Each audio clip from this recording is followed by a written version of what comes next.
Welcome back to the Grand Solar Minimum channel. Welcome back to the Grand Solar Minimum channel, folks. Today is Thursday, September 5th, 2019.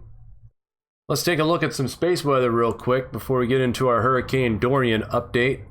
Right now, our solar winds are sitting at 500.3 kilometers per second with a density of 2.8. KP indices are coming in at a 1, and the 24-hour max is sitting at a 4.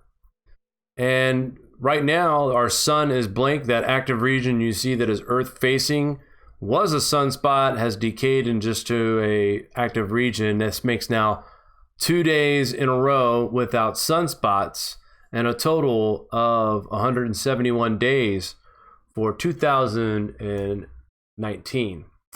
And taking a look at the SDO in motion, right now we are looking at the coronal hole that is now Earth facing and turning away from Earth facing.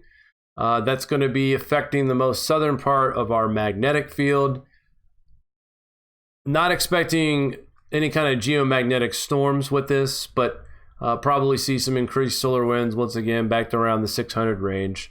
So interesting, the sun is trying to go to sleep, but these little disturbances and the coronal holes, actually, we'll see a lot more of these during solar minimum. So, when you hear there's less solar activity happening from the sun, yes, but when there's less activity on the sun, that weakens the corona. And when the corona opens up, solar wind spews out. So those do qualify as events, but having high solar winds during a solar minimum is common because of how many coronal holes we see during solar minimum. So just thought I'd add that in there.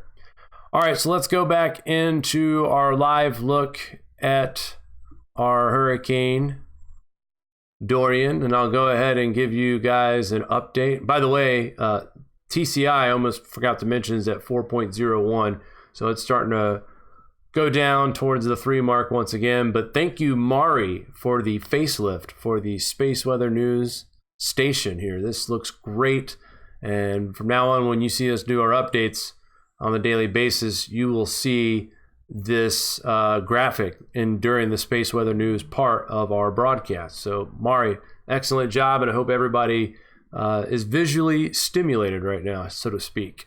All right, let's go ahead and switch over and take a look at Dorian. We'll go ahead and give the update. As of right now, he is still a Cat 2, winds of 110 miles per hour with a pressure of 958 millibars. The storm is moving 8 miles an hour north-northeast. Right now, as we speak, we are talking about power outages across South Carolina.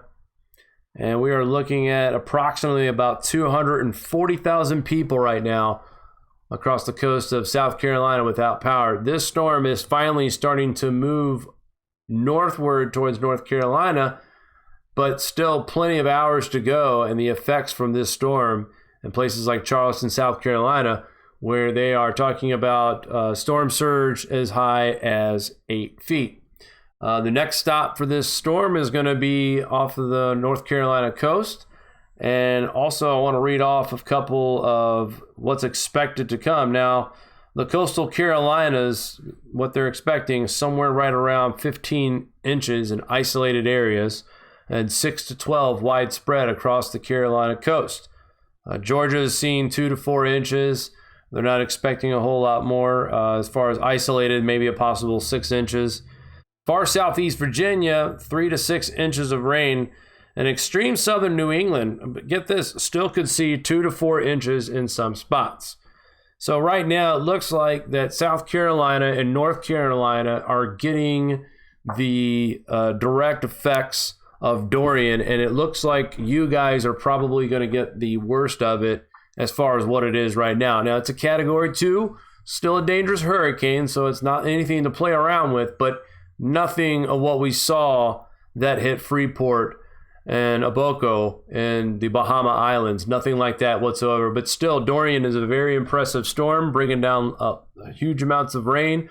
The winds are picking up on the coast out here. And this eye wall looks like, if it keeps moving in this direction, may avoid making any kind of actual direct landfall in South Carolina.